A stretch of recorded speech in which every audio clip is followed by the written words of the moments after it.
So Lucas, what's your favourite Batman quote? Where is she? Strong. There are a lot of people who've played Batman over the years, and many of them, purely through the strength of their own performance, have added something to the legacy and mythos of the character. However, it's arguable that no one has added more to Batman's legacy than Michael Keaton, who is solely responsible for coming up with one of Batman's most famous and enduring quotes.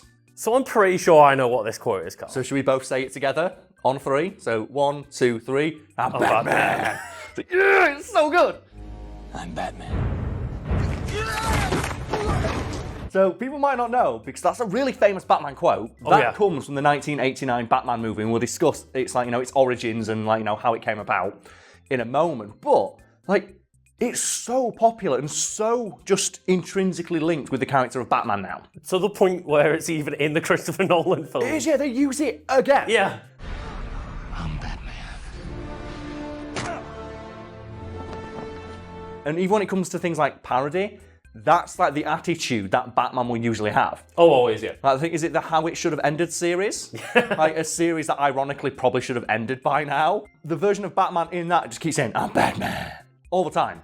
And that comes from Michael Keaton as the director of that. Not the comics, but Michael Keaton Batman. My favourite parody rendition of Batman is from Community. During the Halloween episode, Abed does the Batman, but he's the strong stoic, I'm Batman. I am Batman. Or am I? Yes, I am Batman. Yeah, I've not seen Community. I've seen one episode. It's the pillow fight episode. Oh, which might be the best episode of television I have ever seen, if only for the Keith David voiceover at the end. And I forget the exact quote, but it's something like, when so-and-so was, accused of starting the fight, they called it a betrayal tantamount to 9/11.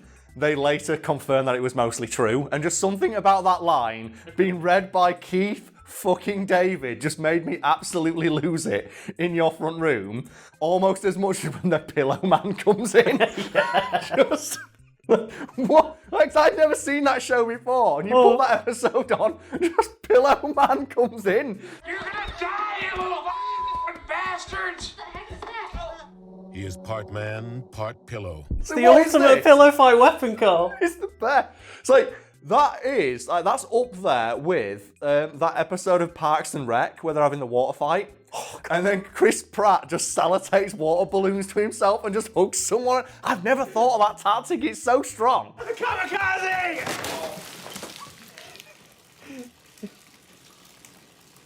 But to bring it back to Batman, I would argue that I'm Batman is one of his most famous quotes.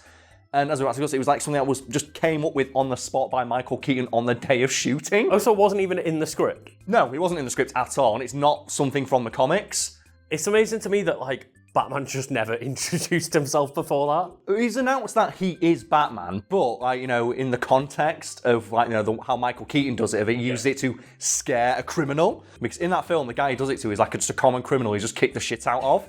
And it's, I think, in the opening minutes of the movie. So it's literally the introduction to the character.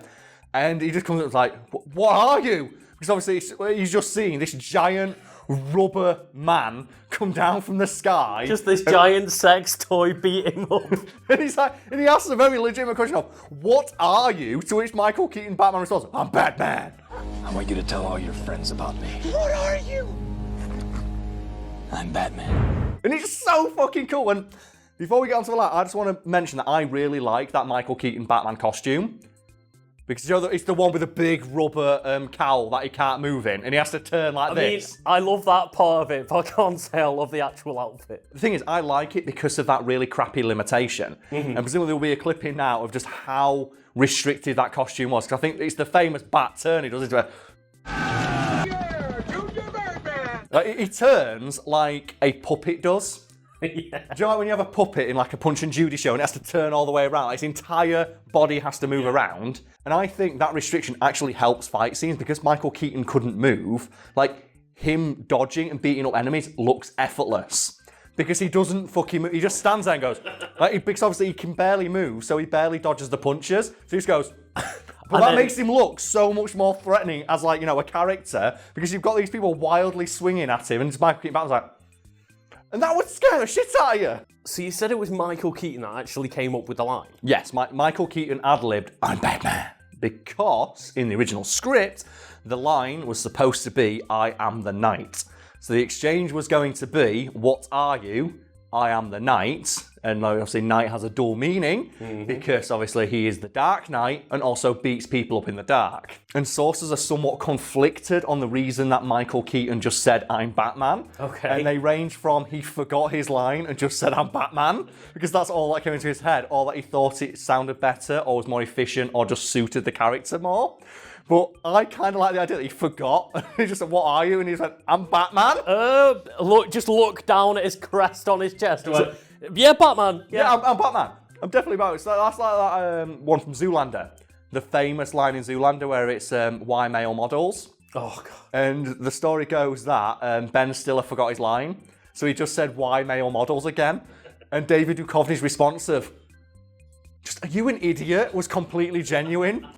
But why male models?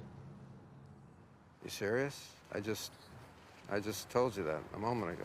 It's like in Blade. Do you have a line, "Some motherfuckers are always trying to ice skate uphill"? Oh my God, That wasn't in the script. It was something Wesley Snipes said on the phone to his agent, I think it was, that the writer overheard and then put into the script because it sounded so cool. Some motherfuckers are always trying to ice skate uphill. Oh man, do you remember that scene in Blade 3 where Wesley Snipes refused to open his eyes? So they had to CGI his eyes onto his eyes. No. Do you not know about that? In Blade 3, there's a bit where Wesley Snipes is on a table and he had an argument with the director, and the director went, "Okay, right, Wesley, open your eyes." And he went, "No." So the director took the shot and just paid the CGI department to just CGI his eyes over his eyes and put it in the movie. That's amazing. I think you broke me. Because it's such a dumb thing, isn't it? Just, "Wesley, open your eyes." No.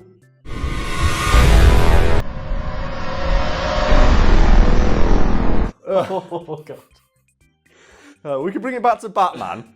And like one of my favourite little mistakes I think it's present in almost every piece of Batman media. It's that when Batman puts the cowl on, it's very clearly wearing eye-like shadow underneath. Yeah. And they never show that moment. And I'm kind of annoyed that they don't. Wonder if he puts on first or after. Well, that's the question, isn't it? Because obviously you didn't put it on first, you just see like the gap around there. So clearly underneath the mask, like Christian Bale Batman especially, just has eyeshadow here. He's never explained. And to close off, we can talk about the fact that Michael Keaton has never actually bothered to sit through any other superhero movie from start to finish because he doesn't really care for them, except for that Spider-Man film that he's in, Spider-Man Homecoming. Okay. And did you know that on the set of that film, he just kept saying to Tom Holland, "I'm Batman." I'm not making this up. Like Tom Holland said, yeah, during fight scenes, like I'd have to hit him and he'd turn around and go, "I'm Batman," and I'd lose it. And then we'd have to redo the entire thing. And apparently Michael Keaton just says it all the time, because there's this video of him giving like a commencement speech to a group of university students, and at the end he goes, "And remember kids, I'm Batman," and walks off. If you could genuinely say that you were Batman, Karl, you'd fucking do it all the time too. Well, unless you're Ben Affleck and you're like, "I fucking hate being Batman." But there's like, to close off, there's this amazing interview with Michael Keaton when they ask him about this and say, "So, how do you feel about Ben Affleck being Batman now?" And he goes, "I don't give a shit. Because I'm Batman." And it's like, of course you are, Michael Keaton. You'll always be Batman. And the Vulture and Birdman. Oh, what a ledge. I'm Batman. Dumbass. I love it. So we might as well just get right into it, Lucas. Favourite person who's played Batman?